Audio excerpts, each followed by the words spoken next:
Muy buenos días, queridos hermanos, queridas hermanas en Cristo Jesús, nuestro Señor. Qué alegría cuando me dijeron vamos a la casa del Señor.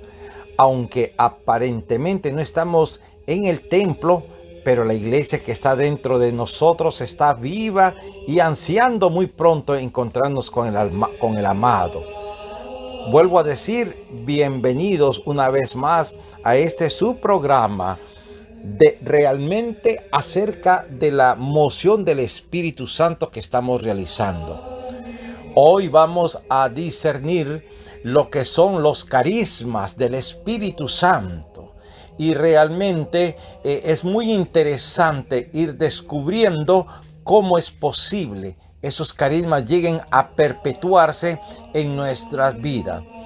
Los carismas prácticamente vendrían a ser cuatro los carismas. Uno sería el orar y hablar en lenguas. Dos sería el don de interpretación o de profecía. El tercer carisma sería el don de milagros o curación.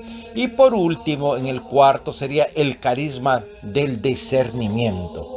Nos cubrimos con la sangre del Cordero en el nombre del Padre, del Hijo y del Espíritu Santo. Amén.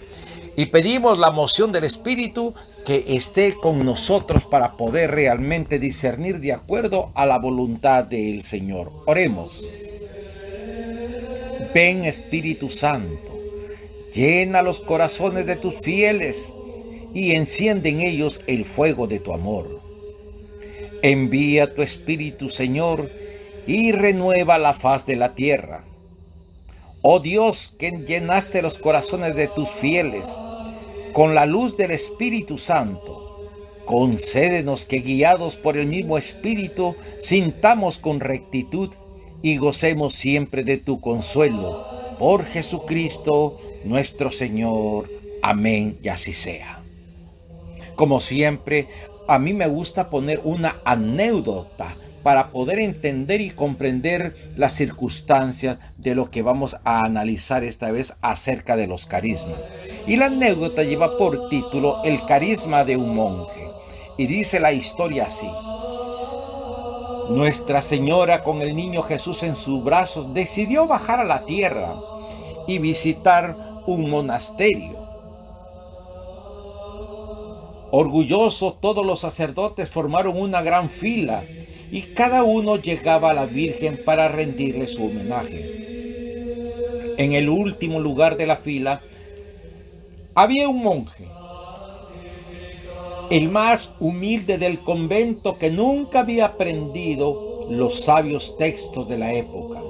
Cuando le llegó el turno, los otros monjes querían poner fin a los homenajes porque el antiguo malabarista no tenía nada importante que decir y podía deslucir la imagen del convento.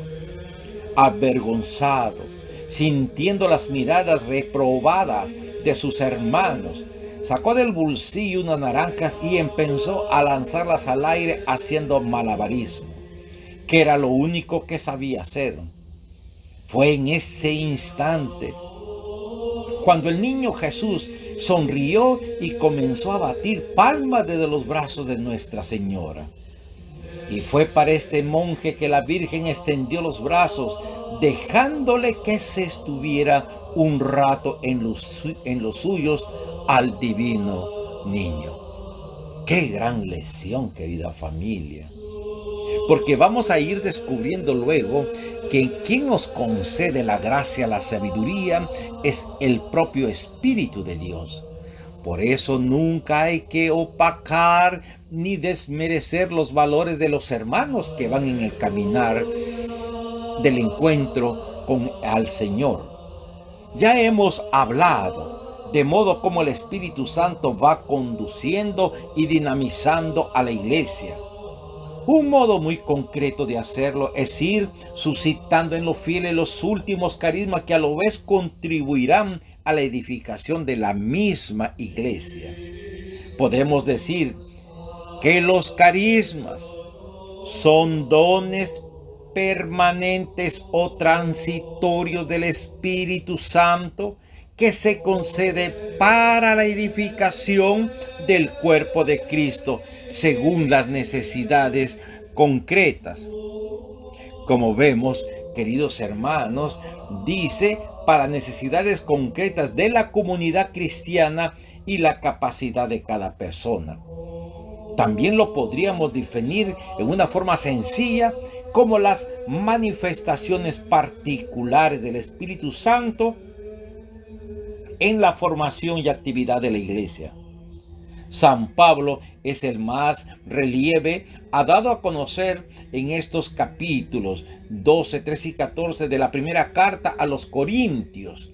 Recordemos que Corinto era un lugar muy rico comercialmente hablando.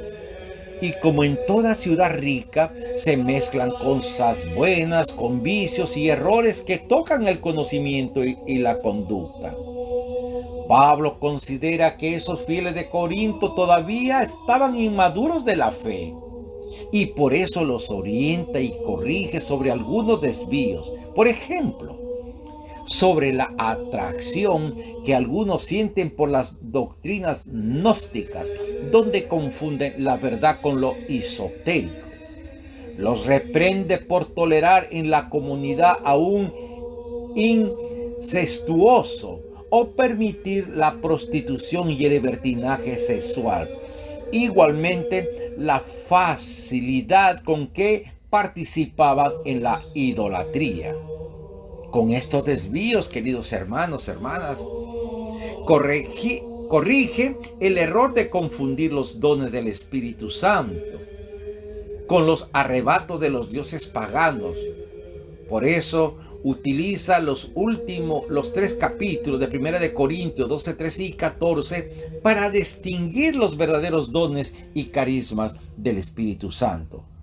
Lo que a Pablo le interesa es dar a conocer la verdadera fe y dejar de lado la exaltación religiosa muy difundida entre los paganos, con la que los hombres salen de sí y aparecen como dominados y poseídos por una fuerza extraña.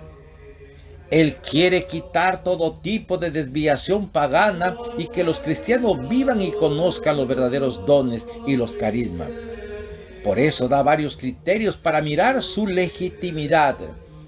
Dice, por ejemplo, en 1 de Corintios 12, del 1 al 2, dice lo siguiente: solo hay carismas del Espíritu Santo cuando éste nos lleva a la confesión de Jesús como Señor. Jesús es el Señor. 1 de Corintios 12, 3. Ahora luego, en esa misma carta, 1 de Corintios 12, 4, fíjese lo que al 8 dice, que todo carisma del Espíritu Santo no es solo suyo, individual, sino que es trinitario, que tiene su origen en el Padre, quien nos los comunica por su Hijo, y el Espíritu Santo lo distribuye en la iglesia para la edificación de ella misma. Los carismas de la iglesia no son para el bien individual o para la exaltación personal o para hacer notar a la persona que dice tenerlo, sino que todo carisma está orientado al bien y al servicio de todos dentro de la única comunidad que realmente Dios quiere entrelazar cada uno de nosotros. Le damos gracias al Señor, porque de esta manera va suscitando la alegría, la armonía que debe de existir en unos. En esta carta a los Corintios, San Pablo condena varias veces a los grupitos formados al interior de la comunidad cristiana, que alegan ser los cristianos legítimos. Quienes así piensan dan a entender que son cristianos inmaduros. La madurez lleva al cristiano a reconocer, a reconocer y trabajar por una iglesia, una y única, en los diversos dones de los carismas. Y si hay diferencia, solo está en los diversos ministerios o servicios en favor de la comunidad. Por ejemplo, el papel del Espíritu Santo, como sabemos, es protagónico.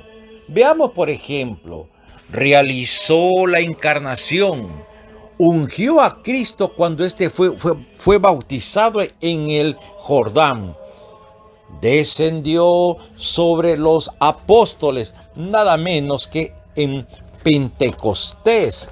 Como vemos, el Espíritu Santo es moción, movimiento y prácticamente autor de muchas situaciones dentro de la iglesia.